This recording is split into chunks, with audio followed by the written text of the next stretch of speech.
Well, somebody we don't want to let go is in studio right now with us. Samantha Kemp Jackson, the Toronto parenting blogger of Multiple Mayhem Mama, is in the house. Hi, nice to be here. Well, we're fascinated to talk to you about Kijiji's third annual SHE Index. Now, SHE stands for Secondhand Economy, which is just apparently booming. It is booming. So it's been probably about, this is a third secondhand economy, and it's worth about $29 billion Canadian. So we've got this whole economy that's happening that many of us are using and some of us don't know about, so I'm here to talk to you about it.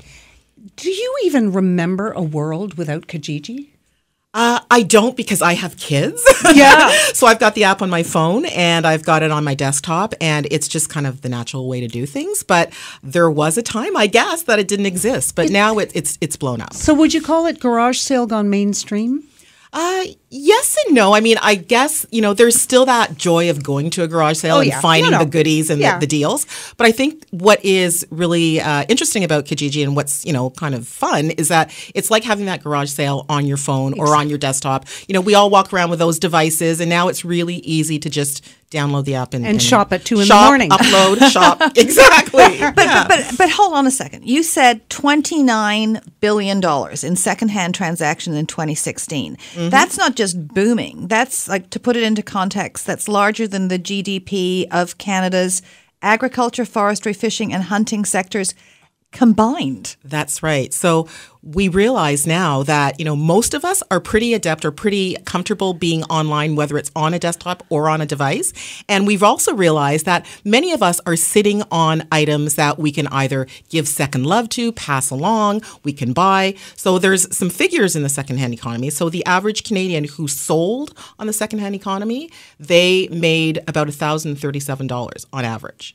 And those who are buying, it was about $843. That's how much they saved. Samantha, what does it say about our value system changing, our society changing? Because it used to be that you would never want to admit that you bought anything secondhand. And now I hear millennials bragging about, that was $1,200 in the store and I got it for $120. Yeah, well, I think that we realize that, there's often a lot of life that's left in products that we might not use anymore. So, for example, I've got kids. I've got 4 kids. My 2 youngest are identical twins. They're just about to turn 8. And I like to share the love with their items. So they grow out of clothes very quickly. Mm-hmm. So it's very convenient for me to go online to share and to sell my stuff, and conversely buy new stuff that is previously used and gently used for my kids. Anyone who has kids knows that they grow out of things really quickly, and it gets kind of expensive. So why wouldn't you go and try to get some value for the stuff that you're sitting on that's not being used, and for stuff you can use in future? Do you have any tips for people who've never been on Kijiji? Yeah, I've got lots of tips. I mean, it's pretty easy. So first of all, if you do have a device, so if you've got, a cell phone or a tablet, you can download the app. And once you've downloaded the app, it's simple, very intuitive. All you need to do is open up the app, and you can log on, sign in. You can upload your items that you want to sell. You can search by category. So whether you're looking for baby clothes, whether you're looking for sports equipment for your kids, it's all categorized, and it makes it very simple. So you've got the app in your pocket. You can always do it. It's really easy to take a picture. We're all kind of obsessed with selfies and pictures. So, just continue that on and take the picture, upload it, and sell. What about safety? There were concerns about how you should handle people coming to pick up your goods, or whether you should deliver them. Yeah, I mean, I think that most people are pretty adept and pretty comfortable with online transaction, whether it's dating. I mean, that's pretty popular online, whether it's buying or selling items on Kijiji and similar sites. Basically, for safety, you would do what you would do in any instance. So you would meet somebody in a public place. You would make sure that somebody else knows where you're going and who you're meeting. You wouldn't go somewhere with someone that you don't know. You'd make sure that all of the contact information for that person has been checked out, and you've provided that contact information to somebody else.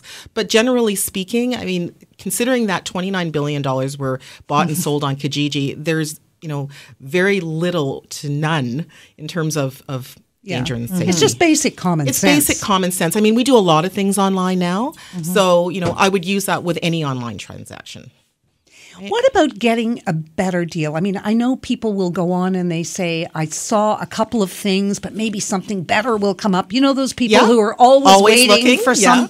Yeah. What's your advice there? Just if you see the right thing, grab it because it'll be gone tomorrow, or? Yeah, Christine, I think that you really need to comparison shop. So know what you're buying, know the genre that you're looking for. So if you're looking for sports equipment for your kids, perhaps go on to the Kijiji site and look at what are people selling similar items for? What has sold in the past? What are they selling for? What's the range? So it's like anything, intelligence gathering. Know what you're buying, know what you're going to probably have to pay, and then be prepared to pay that amount.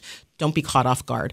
Also, you might want to think about in terms of selling. I was actually there was an installation downtown last week. Kijiji had an installation. Mm-hmm. It was "Unfreeze Your Assets" was the tagline, and they had a frozen couch which represented the frozen assets that so many of us are sitting on. So, on average, as I said, sellers in Canada will make about $1,037. So the frozen couch represented the frozen assets. So I would, call everybody to kind of look around, see what you can sell, especially now with it spring cleaning. I think it's a good time to kind of look at what's in our house, in our basement, whatever, and what we can share, Do we know who the biggest buyers and sellers are? Well, I don't know about the biggest buyers and sellers, but in terms of the categories, I would say the first category was clothing, accessories, shoes. The next, shoes, yeah, clothing, accessories. Well, who doesn't? That could be a dangerous bags and like shoes, a nice bags and shoes, shoes, yeah. right? So the first was clothing, accessories, shoes. The next was entertainment-related products. Which third, are what? TVs. I guess those type of items. Yeah. The third was baby-related products, so accessories, clothes, that type of thing. The fourth, I believe, was gaming or game-specific equipment, video. And then the fifth was leisure items. So, that could cover a number of things. That could be boating items, that could be camping items, tents, whatever. So there are all those subcategories that people can look into and then kind of delve into specifically what the range is for what they want to spend and come up with their answer. So do you think more people are going on and using Kijiji as, what do they call it, like a side hustle trend? Yes, I think people are upping their game, and I think it's a smart thing to do. Why wouldn't you? If you have stuff, I'm in the process of going through my basement because my kids have way too much stuff, and I live in a little house in the city, and I have no space. So I'm going through my kids' toys, and I'm saying, okay, what can I pass the love on to someone else? There might be a younger child who will enjoy this puzzle that was played with once or twice, So what can I do to sell this online and kind of up my game in terms of a side hustle? People are taking that money that they're making on Kijiji with their quote unquote side hustle, and they're using it towards things that they really want to use it towards, such as groceries and routine items such as gas, their going hydro out to bill, dinner. right? Yeah, exactly. Utilities, right? Well, when you think that more than 80% of us are using Kijiji, yeah. But for somebody who's never been on before, we don't have much time. They download the app, they sign up, I guess, create an account. They create an account. And then you take a picture of the item. You take a picture, you upload it, you put your little synopsis of what it is and what you're selling it for, and that's it. Conversely, you go in if you're going in as a buyer and you type in the genre or the specific item that you're looking for. So if you're looking for video game, you type in video game and a number of options will come up for you. And you can choose which contact information so you can is private or it's not. private. So your email is not shown to anybody. You'll have a unique ID that will be put out for the people who are interested, and they will contact you through the unique ID. And it doesn't cost you anything. It doesn't cost you anything. It's free. Is there any bargaining or bartering on there? Well, it's not a bartering site. No. I know that, but but is it? I'm sure people try to barter, but I think that having what you do after you get in touch with each other, and if you want to change the pricing, that's your call. But look for that OBO or best offer. Or best offer. That's right. Now Those are the key words. Now the other thing too is if something's far away, is it up to you to go get it if you're buying it, or is it up to them to deliver, or do you decide that? Well, I think the great thing about Kijiji is that you can go regionally. You can get very specific in terms of location and region. So if you don't want to go really far away from where you are, or if you don't have a vehicle and you really are just on the transit system, you can look for items within a specific boundary group. So it's your choice. Well, Samantha Kemp Jackson, thank you very much for coming in and telling us. Having me. It's been so much fun. You can find Samantha at Multiple Mayhem Mama. That's your blog site, right? That's right. Okay. Great. Thanks so much.